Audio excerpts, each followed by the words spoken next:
The NFL is at our doorstep, and to get us ready and break it all down is the senior NFL writer at OutKick. It's Armando Salguero. What's up, Armando?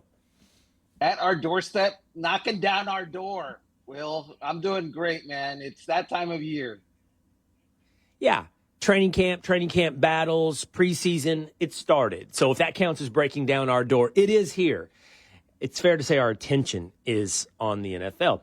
And maybe let's start, Armando, with the thing that is getting the most attention right now, and that is Shedeur Sanders. Shedeur Sanders, drafted in the 5th round by the Cleveland Browns, is going to start a preseason game for the Cleveland Browns. And that has led many, like the guys on First Take and Stephen A. Smith, to say that is unfair. You're setting up Shedeur for failure. Here is Stephen A. on First Take. But I'm going to answer this question by saying Shedeur Sanders. And I'm going to tell you why. I think he's being set up to fail. That's right, I'm going to say it. Okay. Here we are on national television, right? There's been 11 practices, if I remember correctly. He's been starting against he's been playing against the 3rd unit. He's 4th on the depth chart. And then suddenly you throw him into the start lineup, and he hasn't had any reps with the first team at all. Think about that. So you're just going to throw him to the wolves like that, huh? I mean, you know, if he had first team snaps in practice, I don't say that. But he doesn't. And then all of a sudden he's starting tomorrow night. It's like you want him to fail. All right. There's so much there, including Stephen A. looking into the motivations of the Cleveland Browns wanting Shedeur Sanders to fail. I don't think his point, Armando, is without some validity. It is interesting that if a guy is not practicing with the first team, he suddenly jumps to starting in a preseason game. But the main takeaway I have is, my goodness, no matter what happens, we're going to make a victim out of Shedeur Sanders. He's supposed to be drafted in the 1st round. Now he's starting a preseason game. Both unfair. What do you think, Armando? Well, I'd like to know what Stephen A. would propose as an answer, as a solution. Joe Flacco is the starter for the Cleveland Browns, all right? He's a veteran. He's 40 years old or thereabouts. He's not going to play in the first preseason game because he's the starter in the regular season. Kenny Pickett is 2nd team. He's injured. Dylan Gabriel is 3rd team. He's injured. They've got 4 active quarterbacks on the roster, and Shedeur Sanders is the next man up. So what does Stephen A. propose that the Cleveland Browns do? Take Shedeur Sanders, the next man up, and not play him? Because then he'd complain that Shedeur Sanders doesn't get a shot. It's ridiculous. It really is. The NFL is not built to have guys fail on purpose, because when they do, that means the personnel department is failing on purpose. That means that the coaching staff is failing, and they don't want to be those guys. Shedeur Sanders, by the way, isn't going to be playing with starters, and he's not going to be playing against starters. So, I mean, the bottom line is it's his time. He's going to get a shot. He's happy about it, by the way, and we're going to see what happens. You would have been a perfect guy to sit at the desk there on First Take with that rebuttal. The only thing you were missing is you should have said, I'd say 1/3 into your statement, that's right, I said it. It's a real good way to set up the idea that you're saying something outlandish and you're out on a limb, but you're really standing on 10 toes as to the truth. That was great. That was a great rebuttal, Armando. How do you think it will play out in Cleveland? No NFL team carries 4 quarterbacks. Joe Flacco seems to be the man. I mean, he's the starter, as you point out. He is 40 years old, but there seems to be no question right now that he is first string. They traded for Kenny Pickett, right? They had to trade for Pickett from the Pittsburgh Steelers, and they showed some level of investment. And from what I've read or heard, they like Pickett. Then you draft Dylan Gabriel in the 3rd, which seems to suggest pretty clearly you think of him more highly than Shedeur Sanders. Things can change in training camp, but still, he's going to get every opportunity to make the team over Sanders. And then they draft Sanders in the 5th. So who's not going to be a Cleveland Brown? Yeah, so you asked how this is going to play out. If you want, it depends. The answer depends on how far you want to go into the future. The way it's going to play out is that the Cleveland Browns next April will be drafting a quarterback in the first round to be their forever quarterback because they've got 2 first-round picks and they're going to be bad with this group of quarterbacks that they've got, including Joe Flacco. Now, if you want to go to the end of August and how it's going to play out at that point, my guess is that they could very well keep all 4 guys. Will depending on how Shedeur Sanders plays, they might not want to expose him to the waiver wire and to being picked up by some other teams. They really like Gabriel. I don't like Gabriel too much. I'm bigger than Dylan Gabriel. I'm taller than Dylan Gabriel. That shouldn't happen. I shouldn't be taller than an NFL quarterback. Dylan Gabriel is 5'10". So whatever. And then you've got the 2 veterans who are the guys that will see game day action if necessary. Joe Flacco is good in short spurts. But Joe Flacco in long spurts will throw you, 2 touchdown passes and everybody will go, what? Yeah, great. And then in the next half, he'll throw 3 interceptions. So that's Joe Flacco at age 40. Kenny Pickett, great in the preseason, has been his arc. Not so great in the regular season. Is that good or is that a bad situation when you're good in the preseason and bad in the regular season? Ugh, I'm not sure that that's the answer either, long term anyway. Will be fascinating. I'm a little more doubtful they're going to keep 4 quarterbacks, meaning one of these guys will be on the market starting at the end of August for another team. But you bring it up that the Cleveland Browns will have a new quarterback next season. They have 2 first-round picks. So that's an easy transition into talking about the man that everybody will be talking about for the next 2 years, unless he is a complete bust. And I have no reason to believe that he will be a complete bust. And that is Arch Manning, the starting quarterback for the University of Texas. His grandfather, Archie Manning, has said, no, you will not see him next year's draft. You will not see him in 2026. He will be the starting quarterback at Texas for 2 years. So here's the question, Armando. Is that manipulation by Archie, which has been done before in the career of Eli Manning to ensure he ends up someplace they want him to end up, or is it true? And I will tell you, as a huge Texas Longhorn fan, I have always been led to believe that is true, that Arch and this family want to see 2 years of development under Steve Sarkisian. Yeah, if you talk to any NFL personnel person, they want to invest in a quarterback that has a lot of college experience. It gives them a wider sample size, and it makes them more comfortable. And there's no reason, really, for Arch Manning to come out. He's getting paid, by the way, and quite handsomely at Texas. And it's not like he comes from a needy background anyway. So there is no real urgency financially for him to come out. Secondly, the urgency for him is to succeed long-term in the NFL. And if that includes the Manning family doing something, as you mentioned, that they've already done, which is to manipulate the draft somehow to get him to a team that they want, I think they're going to do that because there's a history of it. And history is the best predictor of the future. So there's that situation. Look, I'm not saying that the Manning family hate Cleveland. I know that Jimmy Haslam is very close to the Manning family.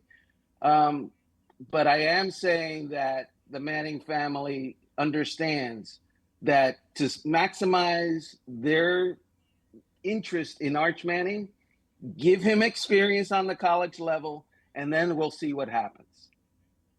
But what do you do in the face of complete success, Armando? Let's suggest for a minute that Arch has an incredible season at Texas, that they win the national championship, and he is projected to be the number 1 overall pick.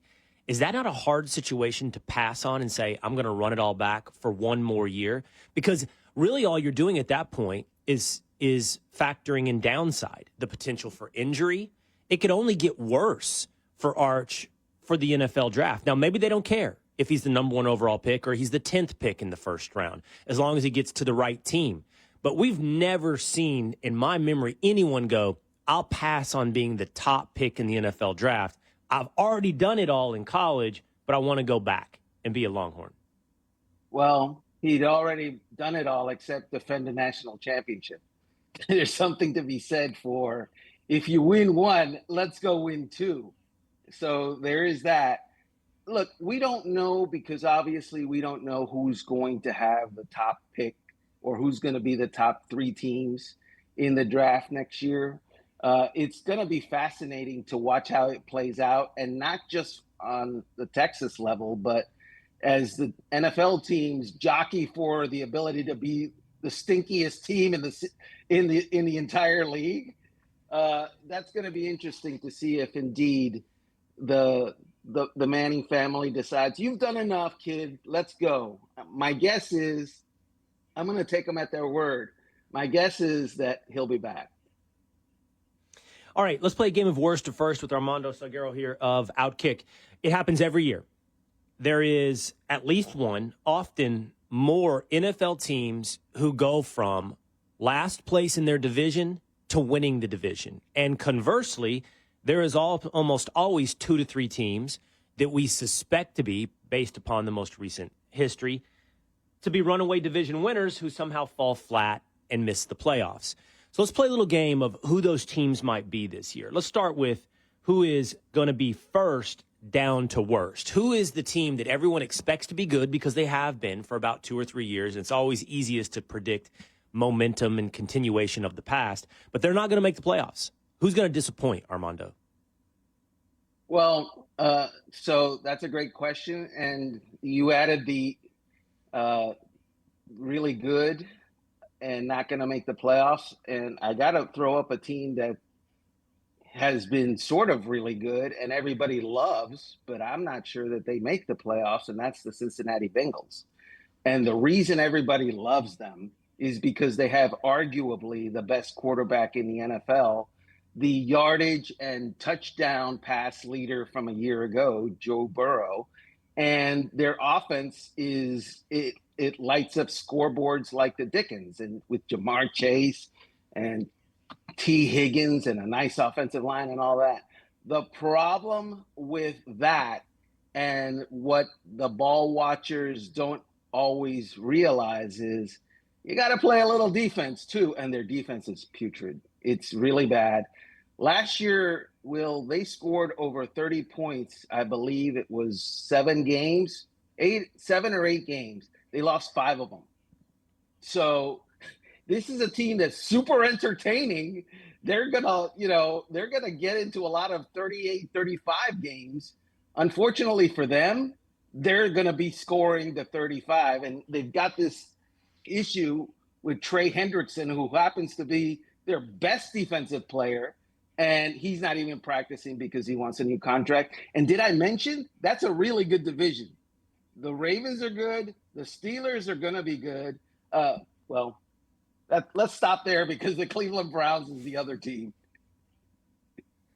Okay, let's though explore who that would be a story that continued from the previous years, because that was the story last year, like you pointed out, of the Cincinnati Bengals. But I want to find that team. I want to play detective here, or smart better, and find that team or teams. It's probably going to be 2 or 3 that everyone is expecting a lot of and is not going to deliver. And it's not by a margin of a little. It's usually of a pretty great level of disappointment. So I'll forward you one and see what you think.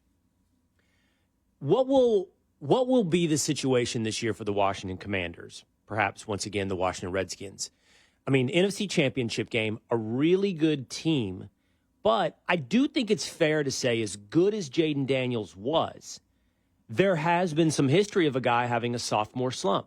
We projected C.J. Stroud into the best quarterback in the NFL debate based upon 1 year. And I don't think the history book is written on C.J. Stroud, but he certainly came back to earth. And if that happens to Jaden Daniels, I wonder if Washington is not a candidate for They weren't first because the Eagles won the division, but they were one of the best teams in the NFL. And could they be a candidate to miss the playoffs? 100%. And I'm so happy that you mentioned the Commanders because that's who I was going to go to. And this is the reason why. Beyond Jaden Daniels, by the way, Jaden Daniels, if you ever see him in person, I've stood next to him. He's a stick. He is a stick.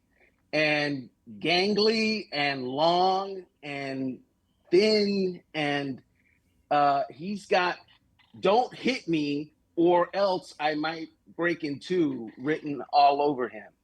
And my guess is from talking to people around the league, they're going to go after him this year.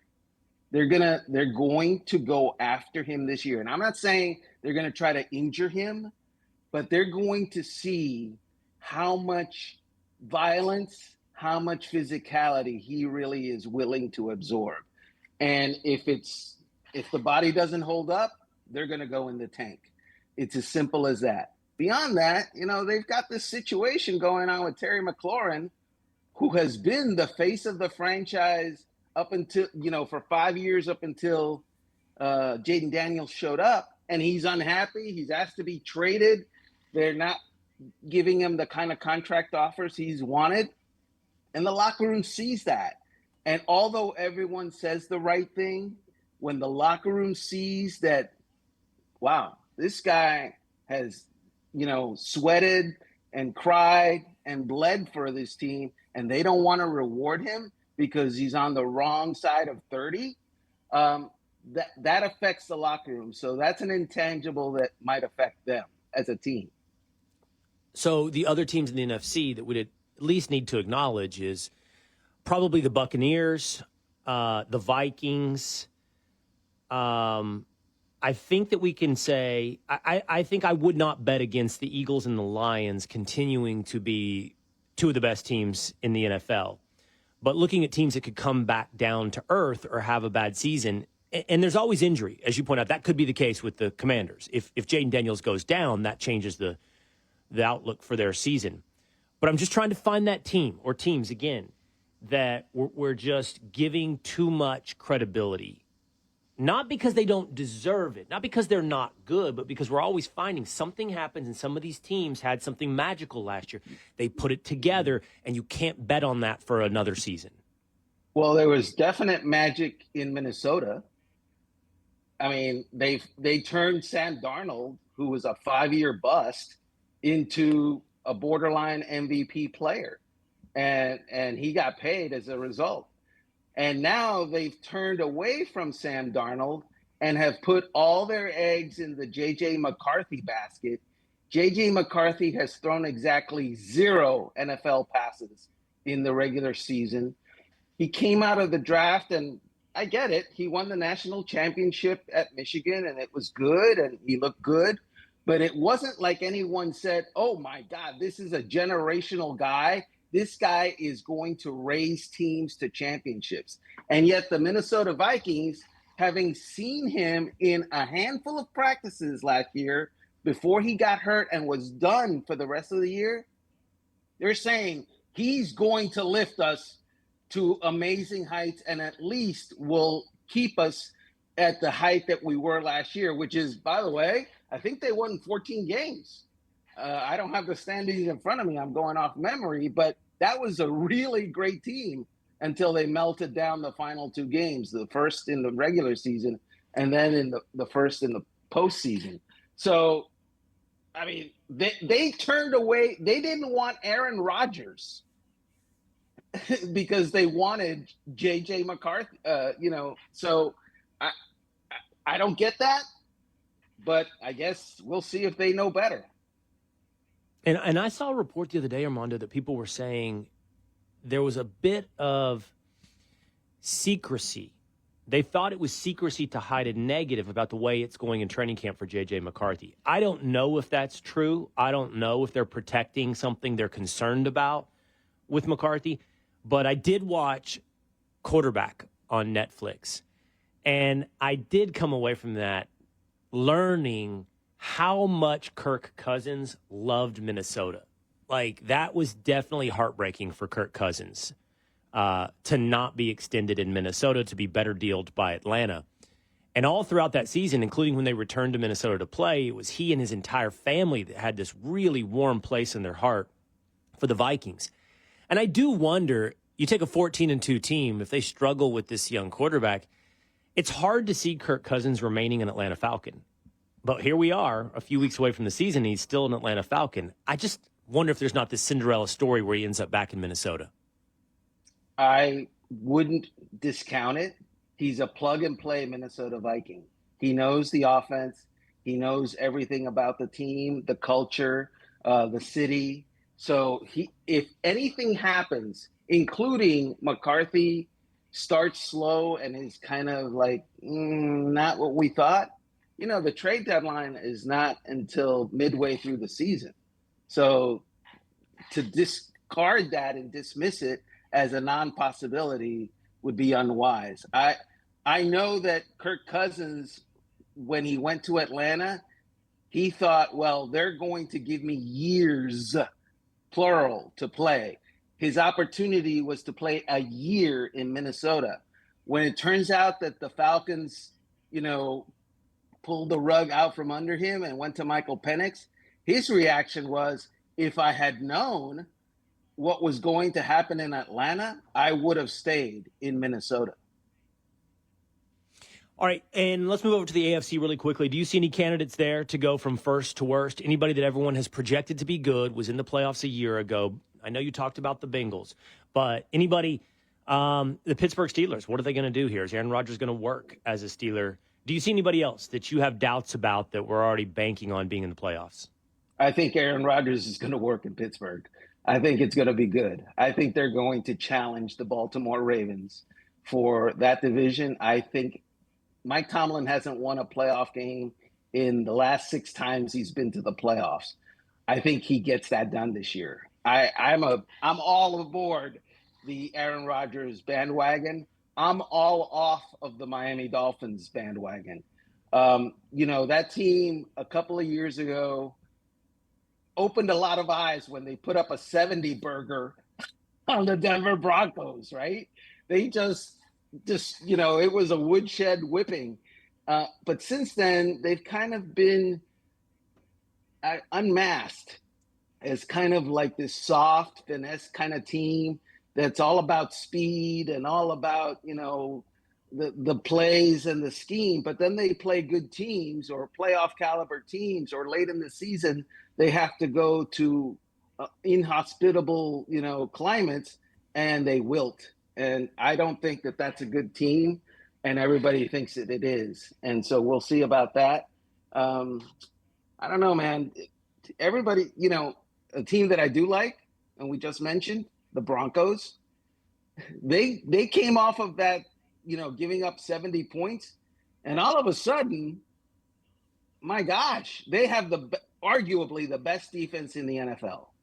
And if Bo Nix takes a step, they're going to be very good.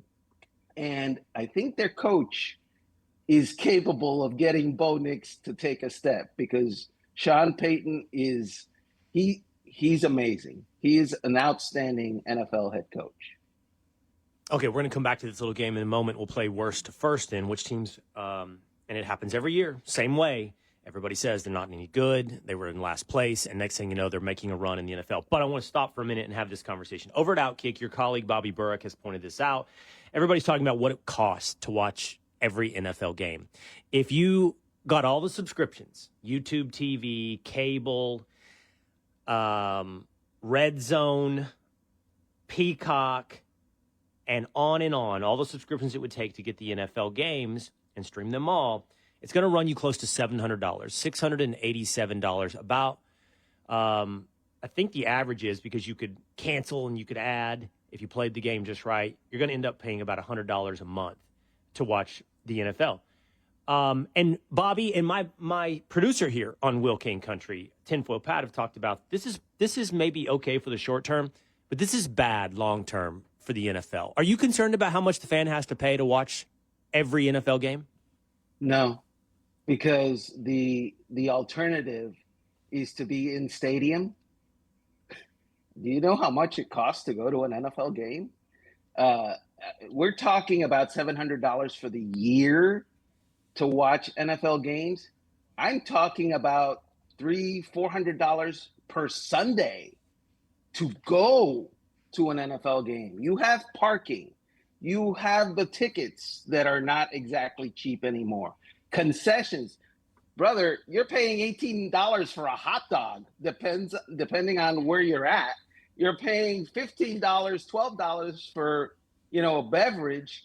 And if you've got, unless you're going by yourself, if you've got, like the family with you, you are out a lot of money, and that's for one game. So, and oh, by the way, staying at home all season long and paying that money, you're not having to fight the guy sitting behind you cursing or possibly saying something to your wife or spilling a beer at you or road rage on the way to or from the game because the guys in the parking lot are a little inebriated. It sounds like a lot, but people are investing in. I've got an 85-inch television sitting over there somewhere, and it looks really good. And I can tell you, I get into games free, but there is something to be said for sitting on a couch and not getting all that hassle and watching it in 4K or whatever it is, the latest technology. It's the perfect sport for television. I actually agree with you, Armando. I think that my producer, Patrick, and Bobby Burke are a little bit too concerned about this issue. And I'm going to give you two reasons. Maybe they're too young to understand this, but, guys our age, the whole concept of watching every NFL game is relatively new to the market. We didn't grow up getting to watch every NFL game. You got a couple. Actually, I think you got 3, and then you got one on Monday. You usually got either CBS or Fox had 2 games, a doubleheader slate, and the other one had a single. So that's really what your options were in the daytime. And by the way, one of those competed against the other. So you really could only watch 2 games on Sunday afternoon. And then you didn't have Sunday Night Football. You had Monday Night Football. So you watched again on Monday. So that's 3 games tops that you were watching a week in the NFL. And then, of course, that's why all the highlight shows on ESPN and everywhere else were so popular, because then you got to see everything that was happening everywhere else across the country. All right, granted, then it changed, but it really wasn't that long ago that it changed. And I know this because, I was an out-of-market fan for 15 years. I lived in New York City and had to watch every Dallas Cowboy game. Now, I'm blessed as a fan of the Cowboys. I get a lot of national games. So I didn't have to. I could game it. I didn't have to buy every package. It was going to be on cable. It was going to be on Fox to watch the Cowboys often. But I would go to a bar. If not, I'd go down to the street on the Upper West Side, find one of the many NFL bars. And it's a really fun experience to do that. But you're laying out a lot of money in beers and wings and everything else while you're watching the games. So my point is, you're already dealing with a luxury. The idea that you are going to have every game at your fingertips is a modern day luxury. Then add in Red Zone, which is a whole new thing that everybody loves. And by new, I mean relatively new. What is the Red Zone channel? Probably a decade old at this point.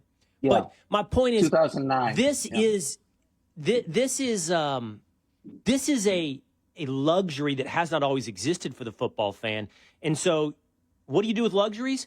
You pay for luxuries. That's how it works. And by the way, not that many fans want to stream every single game. Like, I don't need every game in the NFL. So I actually think the NFL has some slack. But it's the most popular entertainment franchise in the United States of America, period. Not Hollywood, not streaming services and series on Paramount. It is the NFL. It's certainly not the NBA. It's the NFL. I actually think they might have more purchasing power with the fan. And the NFL is very smart business-wise. They're leaning into all of that. Look, there will be Sundays this fall where the first game is at 9:30 a.m. Eastern time, okay, because they're playing in Europe. And then there will be a 1 o'clock game. And then there will be a 4 o'clock game. And then there will be an 8 o'clock game. And so you can wake up, roll out of bed at 9 in the morning and watch football, NFL football, all the way until 11 p.m. at night. There will be weeks when they play on Sunday, on Monday, on Thursday, on Friday, and then again on Sunday.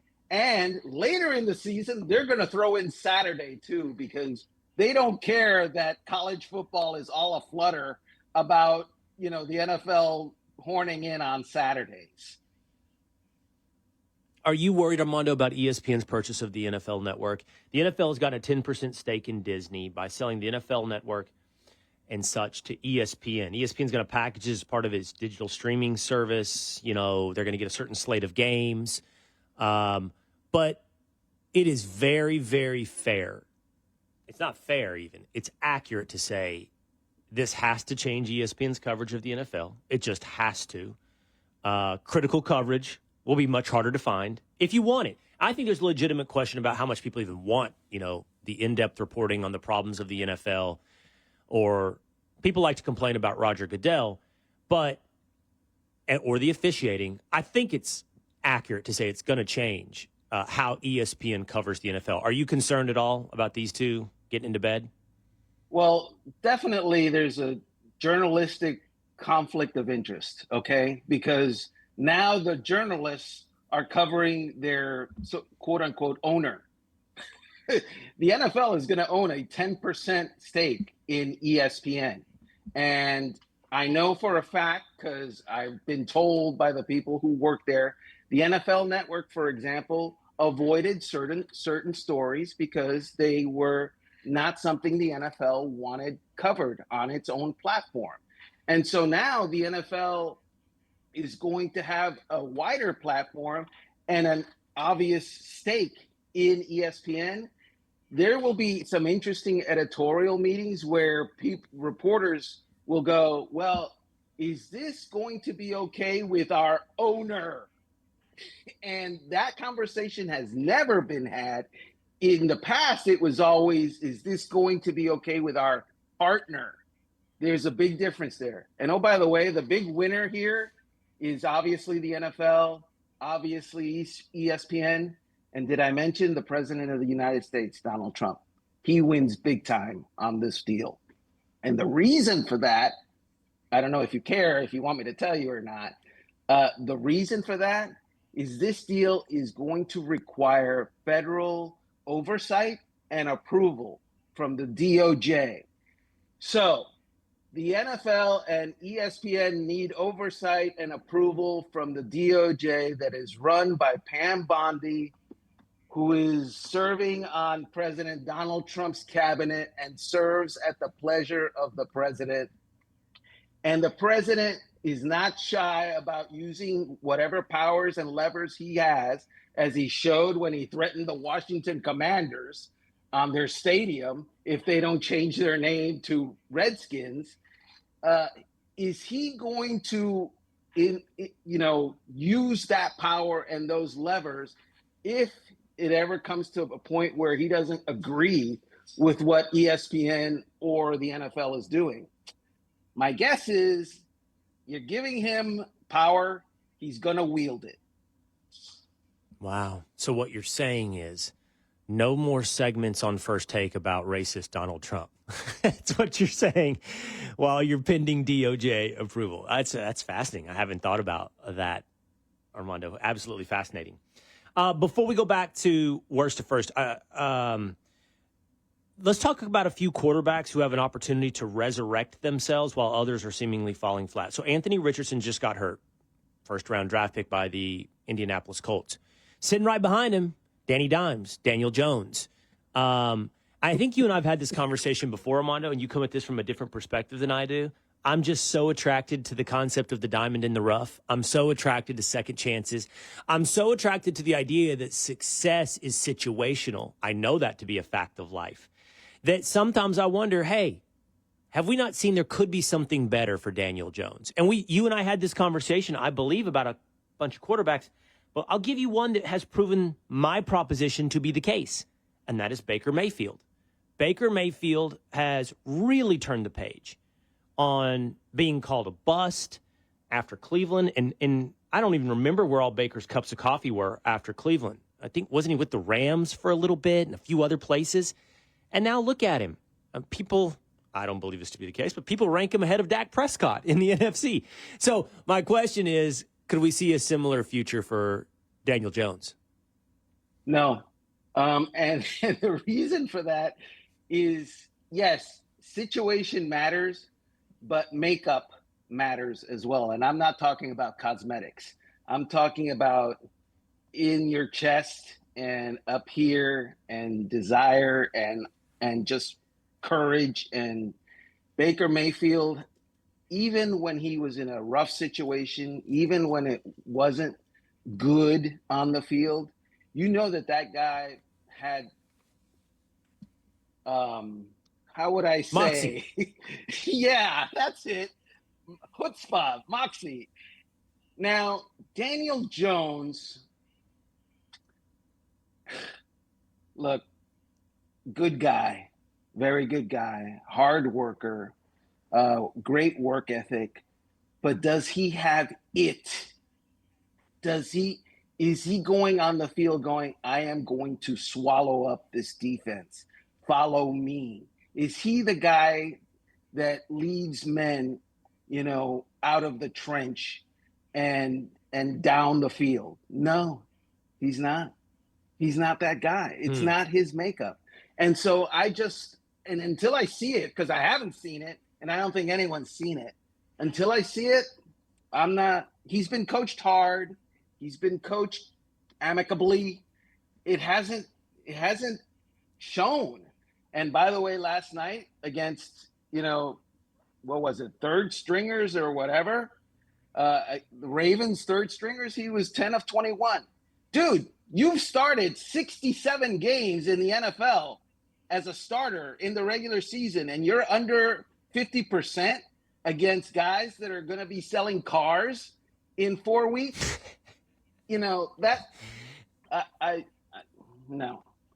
Okay. I hope I'm wrong. A couple more situations. Sam Darnold, similar story. Yep. Then Sam Darnold goes to Minnesota. And wow, look at Sam Darnold. But what are we going to find once we see Sam Darnold in Seattle? Yeah, that's the thing. If we're going to put Sam Darnold in the succeeded in a different situation category, can we pump the brakes on that a little bit? Because he absolutely looked great, through 16 games or whatever it was last year. And then we saw 2019, 2020, 2021 Sam Darnold in the regular season finale with the division title on the line. And then we saw that Sam Darnold, who was a bust, in the playoffs. So I get it. The Seattle Seahawks said, we're going to put that aside. We're going to believe the 15 games, the 16 games. I'm going to believe what happens this season, because I've seen a whole lot more bad Sam than great Sam. Okay, last one. If there's any quarterback situation that might be as interesting as the Cleveland Browns, it's probably the New York Giants. And I know everybody presumes it's going to be Russell Wilson, but you got a heck of a room there. You've got Jameis, and I've got the world's biggest Jameis Winston fan as a producer. But I did send him this video last night of Jameis, of the coaching staff making a game out of whether or not any of the quarterbacks could hit the crossbar if they did practice over. And it's Jameis that hits the crossbar and saves the entire team from walkthroughs. And then you have their first round quarterback, Jackson Dart. So I don't know how this works out. But I think the career arc of Russell Wilson doesn't suggest that you should just go, well, it's Russell's team for the whole season. No, not for the whole season. I mean, I think that eventually we will see Jackson Dart. If Jameis Winston is playing starting quarterback for the New York Giants at any point this year, they're in trouble, and people are going to get fired at the end of the season. It's as simple as that. I love Jameis Winston. He is an amazing person. He is, the team preacher. He's a team leader. He's the guy that runs the Bible studies. Great Christian. I love him. But I don't want him quarterbacking my team. Great attitude, great leadership, great locker room. Don't put him on the field. Okay? As simple as that. I think that Russell Wilson will be okay. They have talent, especially on the outside. They're going to be all right. And Jackson Dart still needs to play at the end of the season, at least. Okay. If it's December and he hasn't played, either something went great or he's hurt. All right, finally, let's end on what I've teased throughout this conversation. Let's pick our teams from worst to first now. I don't know, you probably know off the top of your head how many times this happens every season, but I think it's probably in the 2 to 3 range, Armando. Like 2 to 3 teams between the two conferences go from complete doormats to, whoa, what do they got? They're in the playoffs. So let's start with the AFC. Like, who's been awful, but this year something is different, something has changed. Watch for them in the playoffs. Well, and by the way, this is great because I think it's 8 out of the last 10 years, a team has gone worst to first in the NFL. So some team has gone from the bottom of the division to winning the division. So let's go through the exercise. The Jaguars. No, sorry, I'm not feeling the Jaguars. The Titans. No. Cam Ward, I love him. University of Miami, God bless him. But no, more talent needed. Please apply at the locker room door. Okay. The Jets, no.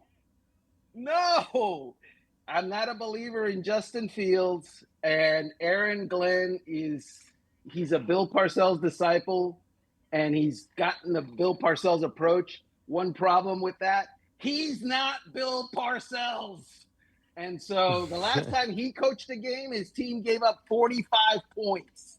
So I'm not feeling that one. Let's see, the Saints? No. Their quarterback situation is terrible. And I know they're NFC. I just decided, what the heck, we're going down the road here. The Browns, we've already talked about this. This is not going to be – they're going to use those 2 first-round picks next year after they pick high. Okay, so they're not going to do it. Who else are we missing? Well, the Raiders? Maybe the Raiders. There you go. Maybe the Raiders. You know, they've got that requires them. If we're going worst to first, that requires you leaping 3 teams that everybody likes in the Broncos, that made the playoffs, the Chargers, and the Chiefs. Yes, they are the best of the worst. This year, they are the best of last year's worsts, and the reason for that is obviously Pete Carroll has forgotten more football than most coaches have ever learned. He's 73 years old, oldest coach in the NFL, and he runs around practice and he runs that team like a 35-year-old. I love him. They've got a solid quarterback in Geno Smith. They've got a great guy and a great defensive presence in Max Crosby. They have potential, but yeah, there's the reality that you mentioned. They play in the same division as Patrick Mahomes and Andy Reid and Justin Herbert and the best defense in the NFL in the Denver Broncos. All right, you didn't finish out the divisions in the NFC, so what about the Giants? We just talked about the Giants. Look, here's what we know about the NFC East. I think it has now been 20 years since somebody has won the division back-to-back years. More than 20 years, I believe, we have gone. So all that means is, I don't know, does it continue? That would mean the Eagles don't win the division again. You already suggested the Commanders could be a candidate to recede from where they were a year ago. That leaves the Cowboys, who, even as a super fan over here, I can tell you, I have no idea. I'm not a pessimist, and actually I'm not an optimist this year on the Cowboys. I think they could go either way. I actually think Cowboys could be one of those teams. Everybody's like, whoa, they're really good this year. They could also be horrible because they can't run the ball. I mean, that's kind of going to be the answer to, can they run the ball? If they can, the Cowboys will be good. If they can't, the Cowboys will be bad. And I have no idea if they're going to be able to run the ball. So that leaves the Giants. Armando, like in a division where everything we've said in the conversation added up to it at this moment, maybe the Giants are your pick from worst to first. No, they're not. I'm sorry. They're not. Offensive line issues. And again, we're banking on Russell Wilson staying healthy because let me see. Did I mention I don't want to see Jameis Winston on the field for the New York Giants or anybody else? Because it goes poorly oftentimes. Great in the locker room, but don't put the man on the field. We also did mention the New England Patriots. I love the New England Patriots situation. I'm not sure that they are going to, in fact, I'm pretty sure they're not going to be able to unseat the Buffalo Bills, right? But they did a great job in hiring Mike Vrabel. I think he is one of the top 10 coaches in the NFL. We'll see if Drake May is a guy or not. His athletic ability suggests he will be. And they've got, even if they don't go worst to first this year, they've got $59 million in cap room now that they can move into next year. So they already added a lot of talent, and they're going to add a lot more next year. Okay. We've only left, I believe, two divisions out of this debate, and that would be the NFC West, which would that be the Cardinals or the Seahawks that came in last year in the NFC West? I think it was the Cardinals that got last, but I can't remember correctly. And then you have the NFC North, and that would be the Chicago Bears. So you might give me a quick no on the Chicago Bears. No on the Chicago Bears. Sorry. I mean, the Chicago Bears are still trying to figure out if Caleb Williams is good or not. And, Ben Wizard Johnson is the new head coach. Go Wizard, my friend, but your magic tricks don't get you better than the Green Bay Packers and the Detroit Lions. I'm sorry. It doesn't. It doesn't happen. By the way, the San Francisco 49ers are still a good team, and they struggled mightily last year. But, half their roster was on injured reserve. And obviously I exaggerate. It wasn't half their roster, but they had a lot of talent on injured reserve last year. They had a good draft by their own account. We'll see when the games start. I like the San Francisco 49ers. I'm a big Brock Purdy fan. I don't know that they're going to be better than the Rams. I don't know that they're going to be, a worst to first type of situation there. But I like the 49ers. I just do. And by the way, Arizona's solid too. If the little guy plays well, another guy who I'm taller than, except he's good, unlike Dylan Gabriel. Kyler Murray is good. So they are building. They are building. This conversation has gone full circle from Dylan Gabriel 5'10" to Kyler Murray. One Armando likes, one Armando does not like in the NFL. It's been a fun conversation, though. I appreciate it. You guys should check him out. He's a senior NFL writer at OutKick.com. Armando Salguero. Always fun. Thank you, Armando. All right, Will. My pleasure.